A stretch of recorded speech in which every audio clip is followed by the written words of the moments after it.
Let's do a more complicated example using Opamps.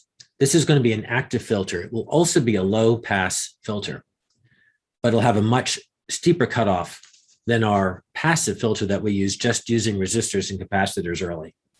We'll start off creating a new schematic with this button, and we will lay out our components. This will look very much like the op-amp circuit that we analyzed at the beginning of the lesson.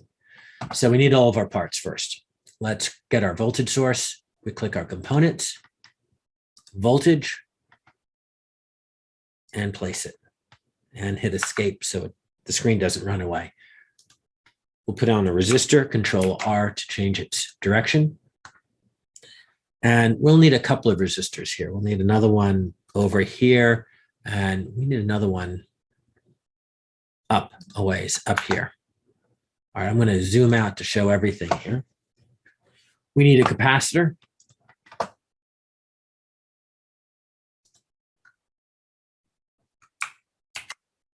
And we need another capacitor.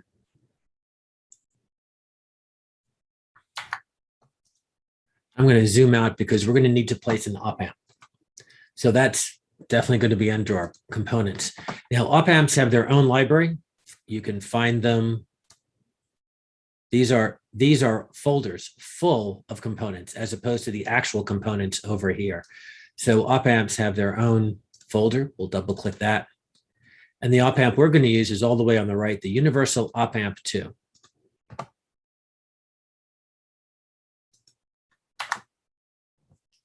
Now this op-amp needs to be powered.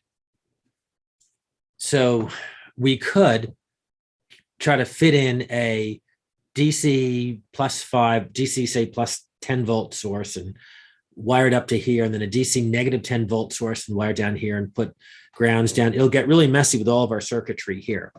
So instead, I'm going to do a trick to make it look much, much cleaner. We're still in our op-amp subfolder. So I'm going to get up out of that and go back into our main component folder. And I'll choose 2 voltage sources since we need a plus voltage and we need a negative voltage. And I'll place some of our grounds here that we need.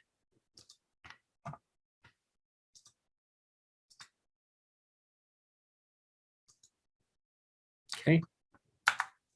I'm going to create these net labels, and I'm going to make this net labels be good for +10 volts. And now anytime I use a +10 volt label, it connects it virtually to whatever this will be, which I'll make +10. So I'm going to power this thing from +10 volts. And then similarly, I'm going to make another net label, call it -10 volts.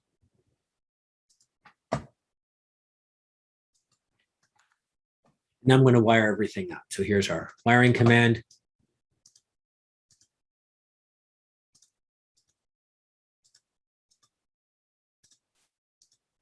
Now, once I make this voltage +10, anytime I use this net label of +10, it will connect it to this point.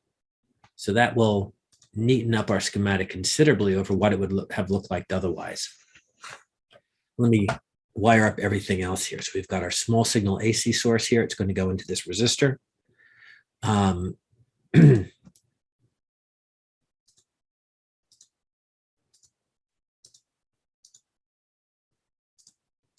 We'll connect our capacitor.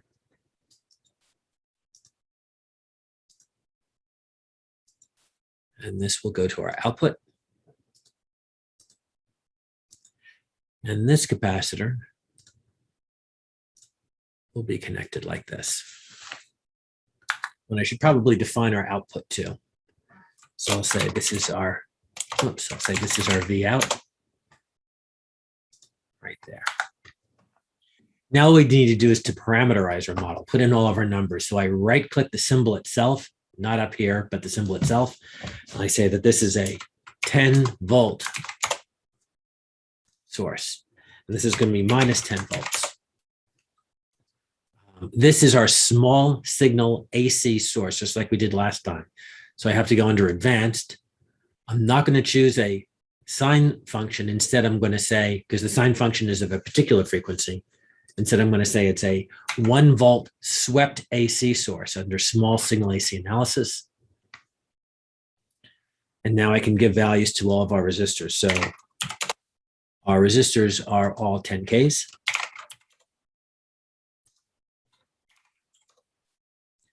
And our capacitor is, this lower one is a 338 nanofarad, and this upper one is a 75 nanofarad. You're wondering how we get these values? You'll learn how to do this in Signals and Systems next semester. Okay, now we're ready to analyze it. So we click the Simulate Command button, and we don't want transient because that's versus time. Instead, we want AC analysis, that's versus frequency.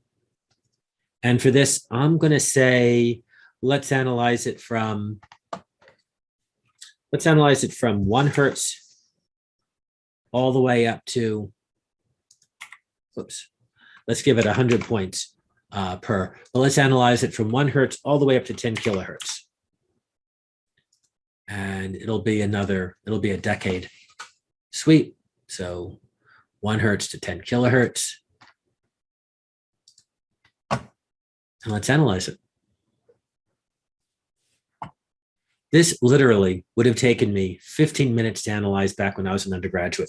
We'd go and get a coffee and then discover that the analysis had failed because it was a power blackout or something. It was horrible. All right, so let's analyze our V out. Take a look at how much sharper and cleaner this is than our previous plot. I'm going to change this again from dB to linear so you can see what's going on. Now, you can see it really passes. At 1 volt in, it gives you 1 volt out, whether it's 1 hertz or 10 hertz, and it doesn't change. It's got a cutoff frequency someplace in here, but certainly at, let's see, 20, 30, 40, 50, 60 hertz. Certainly at 60 hertz, it's still passing more than 90% of the signal. Actually, it's passing it all the way up to 20, 30, 40, 50, 60, 70. It's passing 90% of the signal or more up until 70 hertz. And then it stops 90% of the signal at just 100, 200, 300 hertz. So anything over 300 hertz, by and large, it stops. And anything under 70 hertz, by and large, it passes. And that's much deeper than what the previous circuit did. Phase is interesting. Phase is slightly different. It starts off by inverting our phase. At low frequencies, it's minus 180 degrees. That's because if you take a look at our symbol down here, our signal, it goes into the inverting input. So it starts off inverting our signal phase. And for very high frequencies, yeah, it has a 0 phase, but it doesn't really matter because the magnitude is so low. The magnitude of these signals, certainly at 1 kilohertz, looks like it's a 100th of what you put in. So this is how you do swept signal AC analysis in LT Spice. We'll be talking a lot more about that the next semester. We'll get into a lot more detail and you'll learn how to actually design and build these circuits.